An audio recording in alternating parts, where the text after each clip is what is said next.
নমস্কার সুপ্রিয় দর্শক। আজকের ভিডিওতে আমরা আলোচনা করব বাংলার অন্যতম গুরুত্বপূর্ণ ফসল আলুকে কেন্দ্র করে। গত কয়েক সপ্তাহে আলুর বাজারে দেখা যাচ্ছে অস্বাভাবিক দাম বৃদ্ধি। এই দাম বাড়া একদিকে চাষিদের মুখে হাসি ফুটিয়েছে, আবার অন্যদিকে সাধারণ মানুষ ও ব্যবসায়িকদের মধ্যে তৈরি করছে চাপা দুশ্চিন্তা। আসুন ধাপে ধাপে বুঝে নিই এই পরিস্থিতি। প্রথমে জানিয়ে রাখি, আলু আমাদের দেশের অন্যতম প্রধান খাদ্যপণ্য। চাহিদা সবসময়ই থাকে, তবে এই বছর কয়েকটি কারণে দাম হঠাৎ করে বেড়ে গেছে।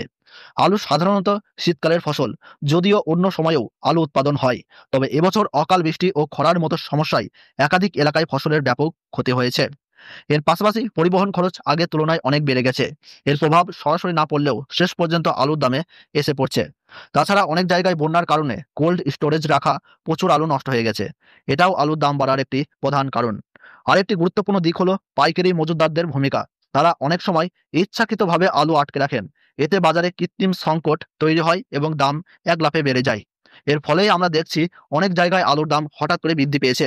বন্ধুরা, এই ভিডিওর মাধ্যমে আমরা তুলে ধরবো বর্তমান আলুর বাজার পরিস্থিতি, কোথায় কূটনীতি চলছে, চাষি ও ব্যবসায়ীর দৃষ্টিকোণ থেকে কি ভাবনা রয়েছে, সবকিছুই জানাবো। তাই ভিডিওটি সম্পূর্ণ দেখবেন। আর যদি নতুন হয়ে থাকেন তবে অবশ্যই চ্যানেলটি সাবস্ক্রাইব করে পাশে থাকা বেল বাটনটি অন করে রেখে দেবেন। আর ভিডিওটি ভালো লাগলে একটু লাইক করতে ভুলবেন না। আর আপনার কোনো মতামত থাকলে অবশ্যই কমেন্ট বক্সে জানাবেন, আমরা সাথে সাথেই রিপ্লাই দেবো। আর আপনার প্রিয়জনদেরকে ভিডিওটি শেয়ার করে তাদেরকে দেখার সুযোগ করে দিন। তাহলে চলুন বন্ধুরা, আমরা সরাসরি চলে আসি আলোচনার মূল বিষয়ে। চাষীদের জন্য এই দাম বৃদ্ধি অনেকটা স্বস্তির খবর।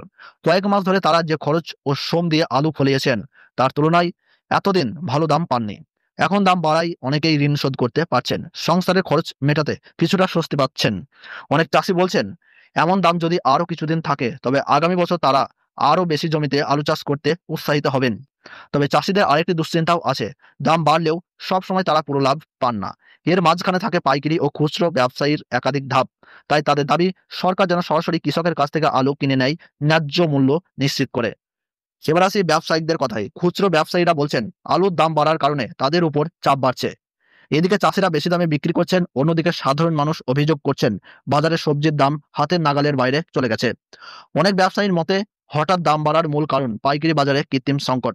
বড় মজুতদাররা সরবরাহ কমিয়ে দিচ্ছেন, ফলে খুচরো বাজারে গিয়ে দাম দ্বিগুণ হয়ে যাচ্ছে। এখন প্রশ্ন হলো, সাধারণ মানুষের উপর এর প্রভাব কি? প্রতিদিনের রান্নায় আলু প্রায় অপরিহার্য, হঠাৎ দাম বাড়ায় অনেক পরিবারের বাজেট ভেঙে যাচ্ছে।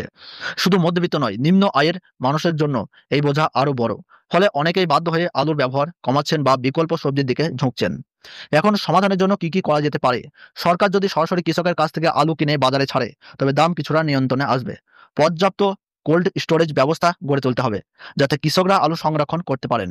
পাইকারি বাজারে নজরদারি বাড়াতে হবে, যাতে কেউ কৃত্রিম সংকট তৈরি না করতে পারে। প্রিয় দর্শক, আলুর দাম বৃদ্ধি এখন সবার আলোচনার কেন্দ্রবিন্দু। চাষিরা কিছুটা স্বস্তি পেলেও ব্যবসায়ী ও সাধারণ মানুষ ভুগছেন। এই সমস্যার অস্থায়ী সমাধান নয়, দীর্ঘমেয়াদী পরিকল্পনা প্রয়োজন। আপনাদের কি মনে হয়, আলুর ন্যায্য মূল্য নিশ্চিত করতে কি ধরনের পদক্ষেপ নেওয়া উচিত? কমেন্টে জানাতে ভুলবেন না। আর ভিডিওটি ভালো লাগলে লাইক ও সাবস্ক্রাইব করে আমাদের সঙ্গে থাকুন।